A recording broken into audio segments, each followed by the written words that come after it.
Hai Cit. Hai Kak Erwin. Cit, kalau ngomongin tentang musik Mhm. dan ngomongin tentang perjalanan karir seseorang, Ya. kan kamu di Jogja, lahir di Jogja, Kulon Progo ya. Sleman. Oh, di Sleman. Iya. Terus udah gitu kamu besar di sana, tapi kemudian tahun 2010 tiba-tiba kamu didapuk dan juga ikut ajang Indonesian Idol. Indonesian Idol. Dan kemudian itu kamu pindah dari Jogja pindah ke Jakarta. Pindah ke Jakarta. Gitu kan ya. benar. Terus pasti ada harapan-harapan, ada ketakutan, bisa apa enggak dan segala macam. Sedangkan kalau saya ngelihatnya kamu bukan tipe orang yang bisa langsung nyebur dan segala macam gitu. Iya banget Iya Kak. kan? Sebenarnya aku dari kecil memang lahir di Jogja, di Sleman. Tapi aku tumbuh kembang itu di berbagai kota. Jadi aku sempat Pindah-pindah ya ikut di orang tua ya. Papua. Kebetulan papaku kerja di Freeport di Papua, jadi mengharuskan aku tinggal di Timika. Sampai akhirnya aku mulai agak remaja, aku dibawa lagi pindah ke Sumatera Selatan di tempat mama aku. Dan dengan berbagai alasan yang membuat aku untuk bisa beradaptasi, untuk terus bisa beradaptasi,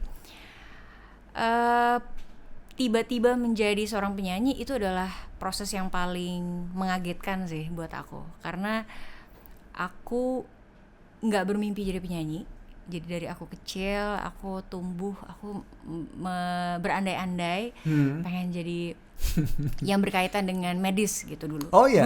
Dulu sempat, tapi aku mikir kayaknya jadi dokter kayaknya terlalu challenging pada waktu itu, dan akhirnya aku berinisiatif untuk kayak pengen jadi psikolog. Nah, tapi semua itu buyar Kak, karena tiba-tiba di Jogja di tahun 2009-2010 adalah ajang pencarian bakat, dan itu adalah tahun pertama di Jogja. Jadi excitementnya luar biasa, dan aku salah satunya yang juga jadi kayak penasaran dan pengen coba gitu. Lalu jadi nggak diceburin orang, jadi atas diceburin. inisiatif sendiri. Sebenarnya inisiatif karena memang excitementnya lagi seru banget. Semua anak-anak muda dan teman-teman aku semua ikut gitu. Jadi ya coba aja gitu. Why not try? Ya gitu, dan walaupun usia waktu itu 1 tahun di bawah yang paling minimumnya. Tapi karena aku nggak punya ekspektasi besar dan bayangan yang gimana-gimana, akhirnya aku coba dan berpikir bahwa oh ya pengen tahu aja kondisinya gimana, suasananya gimana. Lalu tiba-tiba lolos, aku ngerasa udah kayak ini Serius? udah bukan coba-coba lagi nih, apalagi aku dihadapkan pada satu momen di mana aku tereliminasi Kak. Aku tereliminasi, dan waktu aku pulang ke Jogja dan aku melihat semua muka aku ada di jalanan Jogja. Aku didukung penuh oleh keluarga keraton gitu, dan betapa sedihnya aku karena aku nggak tahu itu semua kan. Aku fokus di karantina, dan pas aku pulang aku baru sadar, oh ternyata banyak yang berharap dan banyak yang mendoakan, banyak yang mendukung dengan begitu banyak cara.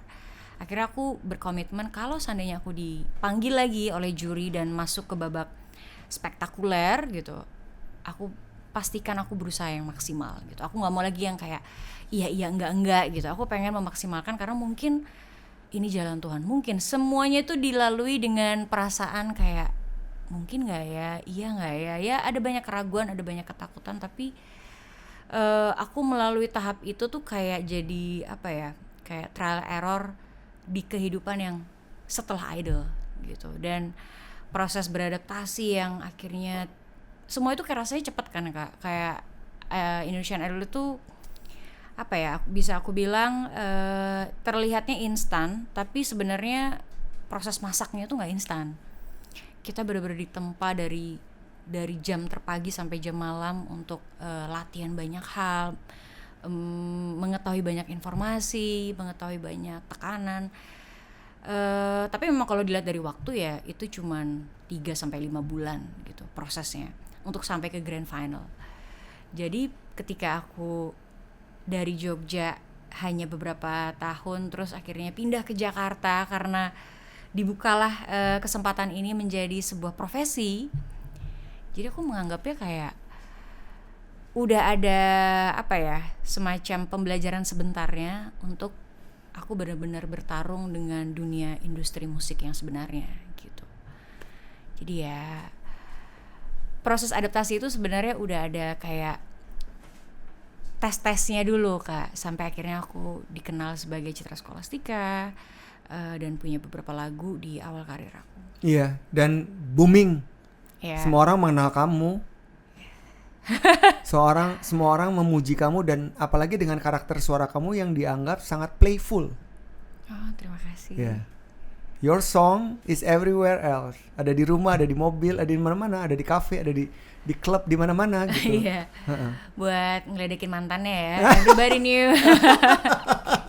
Terus kalau kayak gitu ya, saya pengen tahu bagaimana rasa itu kemudian hadir ketika sesuatu yang tidak nyaman kemudian tiba-tiba di-recognize oleh orang, dihargai oleh orang, diakui oleh orang, tapi masih ada perasaan insecure atau ragu-ragu atau takut. How you manage that situation and something inside you? Sebenarnya perasaan itu terus berubah-ubah sebenarnya Kak, karena kalau aku ingat 15 tahun yang lalu ya, aku sangat muda sekali dan banyak ketidaktahuan dan ketidakpastian yang membuat aku juga jadinya kayak yang penting aku survive aja dulu. Masalah aku bisa atau enggak, aku coba terus, karena ketika kita muda dan kita dihadapkan pada sebuah keputusan yang besar, kita pasti ada banyak nih yang ngasih informasi, banyak yang ngasih tahu Citra harusnya gini, ada yang lagi yang bilang Citra jangan kayak gitu, dan kadang-kadang terlalu banyak informasi juga bikin aku juga jadi bingung sebenarnya langkah mana yang paling tepat, langkah mana yang paling benar. Tapi setelah 15 tahun berjalan, kayaknya siapapun kayaknya nggak akan pernah tahu mana yang paling baik dan paling benar gitu untuk dicoba dan untuk dijalani. Iya, betul, sangat betul. Jadi yang aku sangat syukuri dan aku hargai dalam hidup aku adalah terima kasih ya aku bertahan dengan cukup baik gitu. Aku nggak ke arah yang membahayakan diri aku berusaha untuk menjaga karir aku dengan baik, walaupun mungkin ada masa-masa aku tertatih, ada juga masa-masa dimana aku kayaknya lost banget gitu. Ada beberapa karya-karya yang akhirnya juga flop gitu, dan proses-proses aku juga ngerasa aduh kayaknya aku nggak cocok deh jadi penyanyi, kayaknya memang ada masa-masa itu dimana aku ngerasa kayaknya aku suka nyanyinya tapi aku kurang nyaman dengan apa ya, kayak cara bersosialisasinya, cara untuk mingle-nya gitu, cara untuk bisa jadi bagian dari komunitas-komunitas tertentu gitu. Dan menurut aku benar-benar lebih bingung di situnya daripada bingung di nyanyinya, karena ketika aku dikasih kesempatan Tuhan gitu dan kesempatan orang-orang di sekitar aku yang oke, Citra jadi penyanyi ya, kita kontrak dan kita ada plan yang lain-lain gitu. Kayaknya yang aku fokuskan pada waktu itu adalah belajar nyanyi dulu, karena ikut ajang pencarian bakat itu kan di saat aku belum benar-benar tahu apakah aku mau jadi penyanyi gitu. Jadi yang mau aku pastikan adalah core-nya dulu gitu, atau basic-nya dulu deh gitu, untuk bisa jadi sebuah jadi kekuatan aku. Aku berharap ketika aku di hire orang untuk nyanyi, setidaknya aku menjadi penampil atau penyanyi yang baik dan penyanyi yang bagus gitu.